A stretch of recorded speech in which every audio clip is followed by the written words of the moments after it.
Meet Serena, your virtual companion for emotional support.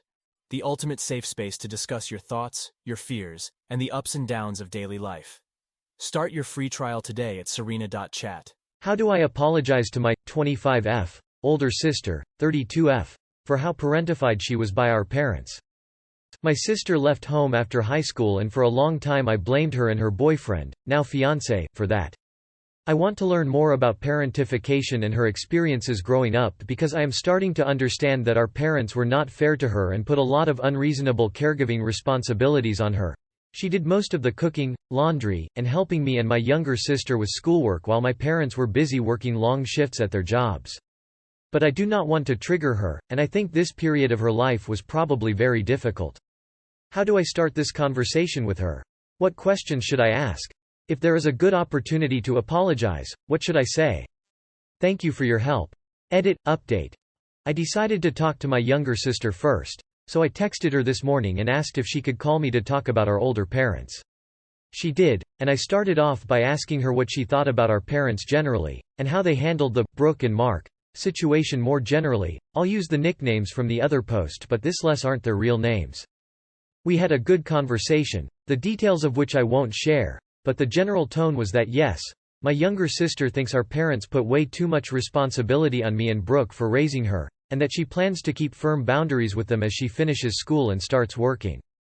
I asked her about the money she sends home and told her that if it was a financial burden on her she should stop, but she said she never sends more than she can afford and that she wants to do it since she does not want to come home and do the caregiving tasks that I'm doing for them. She also asked me about my plans for the future, and I told her that I don't know, but that I eventually want to have the nursing assistant credential and work more hours outside of the home. Apparently she and Brooke have also had some conversations about our parents' finances, and they have a pact that when they die, which hopefully won't be for a long time, that I can inherit the house solo, even if they are given shares of it in the will, which I appreciate a lot. I now feel more comfortable with what I will want to say. Ask Brooke, and I think it was a good idea to talk to Jenny first. Jenny told me that Brooke isn't mad at me and will like to hear from me, which is a big relief. Why not just let her know how grateful you are for what she did for the family, even while it was unfair for those responsibilities to fall on her? Focus on your actions and apologize for those. Do not try to apologize for your parents and do not try to defend them in any way. It really doesn't matter to sister why they did what they did, just that it happened to her. And those are conversations they have to have with her. I understand you are still staying with and caring for your parents, but frankly the biggest thing in my experience is that you have to stop defending your parents. They parentified your sister and let you and your younger sister suffer when your older sister finally escaped, and demonized her and her fiancé to you. To mend these bridges with your sister, you not only have to stop blaming your sister and her fiancé for your parents' abuse, but also need to be able to acknowledge that these situations that you all faced were entirely the fault of your neglectful parents. As long as you refuse to acknowledge your parents' fault, you won't be able to rebuild your relationship with your sister. I've read your post in Am I the Asshole, and I also think that your parents have pushed their religious ideology on your sister too, which is why she is still low contact, so you might also want to acknowledge that too. Make sure you remove the "but" from every sentence. Do not apologize to her and then add, "but Mark, but you, but I." Do not walk into this determined to defend yourself, your parents, and certainly not to denigrate her husband. If you genuinely truly want to apologize to her, to build a relationship, you need to be there with your ears open and your mouth shut. I think you are holding so much resentment and anger that rather than deal with any of it, you've placed the blame for it all on Mark. Maybe someday there can be a conversation for how hard it was for you growing up as well. That time is not now. Girlfriend, F25, got her eyebrows done and it looks terrible. What do I, M23, do? So my girlfriend has a long history of being self-conscious about her appearance. Most people are though. Hers are pretty deep. One of her biggest insecurities are her eyebrows. She says they're uneven, but they literally aren't. So she does a lot to try to even them out and compensate for them. The last 4 years I've known her, she has just filled them in with makeup. Honestly, I don't notice them, but whenever she asks about them and I really take a good look, they're pretty awful. Thick, and super flat, dark because they're mostly drawn on. Well, today she got them microbladed and they look even worse than before. First thing she said when I got home from work was, "How do they look?" I just told her I don't think they look very different from before, but that it's not a bad thing. Then she asked, "Do I look pretty?" I told her yes, but she seemed sad at my response. I think she was expecting me to start drooling and gawking at the insane transformation she had just made. But it really isn't very different from before, just darker than they already were, which kinda look worse in my opinion. To be clear, I'm attracted to my girlfriend. I think she's beautiful no matter what. It's not that I don't think she is pretty, I just don't like what she's done to her eyebrows. I think she would look best if she just didn't touch them at all, but she disagrees, which is okay, they're her eyebrows. I keep my hair tidy and wheel cut, she likes it shaggy and longer. It's the same situation, but I just don't like how she keeps putting me on the spot with questions like that.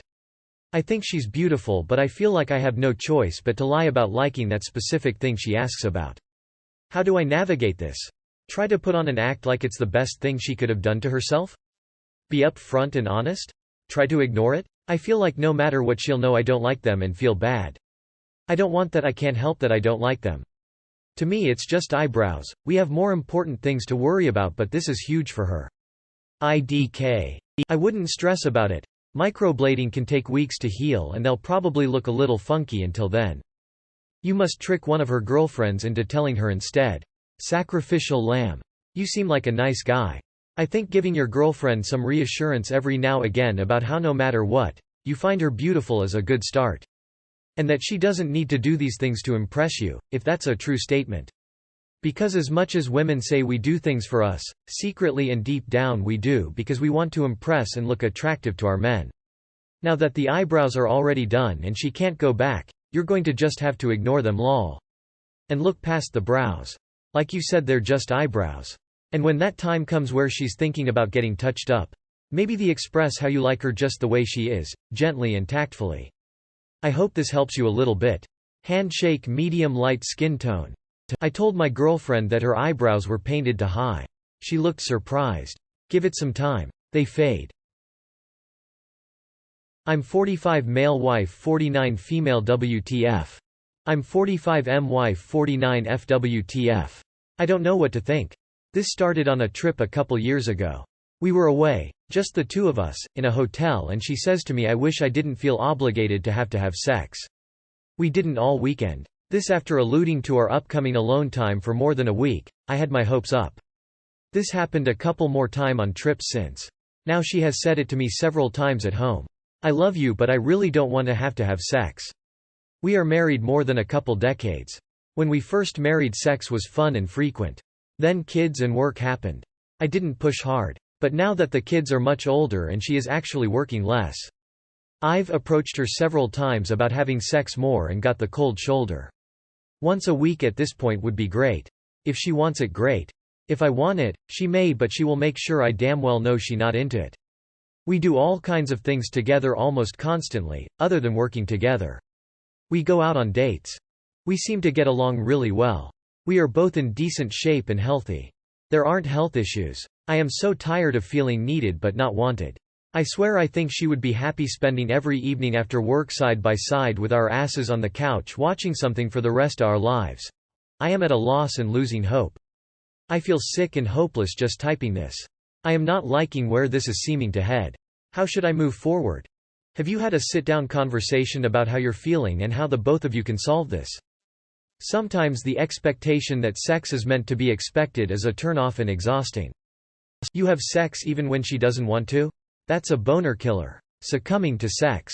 The number of people that feel like obligatory sex is acceptable is insane. Have you tried actual seduction rather than just wanna go? My husband of 6 years just wags his eyebrows at me and it drives me nuts cause that's the extent of his seduction. If your woman isn't in the mood, why not try setting the mood? Put some effort into it. Info. In the past, does your wife finish from sex most of the time? Or is sex done when you finish? Need advice. Wife, 47F, cheated on me, 48M. What should I think about this? I, 48M, recently discovered that my wife, 47F, cheated on me. I asked my wife about it and she admitted to it. Sounds like it wasn't sex, only some mild making out. She said they had been drinking and she just wasn't thinking. But, it was consensual. She also said that there was a thrill or a rush involved in flirting with this guy and flattered by the way he talked to her. She says she is sorry and that this is the only time something like this has happened. She says she regrets it and that she loves me. The hard part for me is that I think she is having some level of emotional affair with this guy. She seems to like this guy on a personal level and they apparently had been flirting with each other for years. The other hard part for me is that my wife doesn't appear to be overly sexually interested in me, but clearly she has sexual desires. So, do those desires involve other people? I have asked her and she says no, but to have the desire but lack of interest in me, combined with hooking up with another guy, makes it hard to easily accept.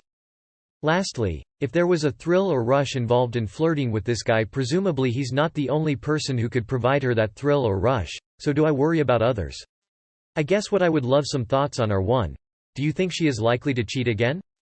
2. Should I accept that this truly was the only time something has happened? 3. Am I a fool to forgive and try to forget? Trickle truth detected.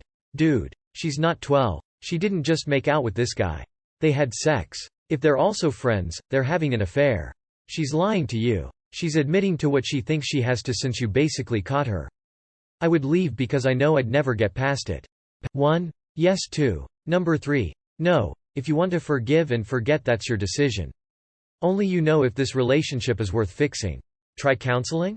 1. Definitely will cheat again if you forgive her. 2. Won't be a one-time thing. 3. Yes.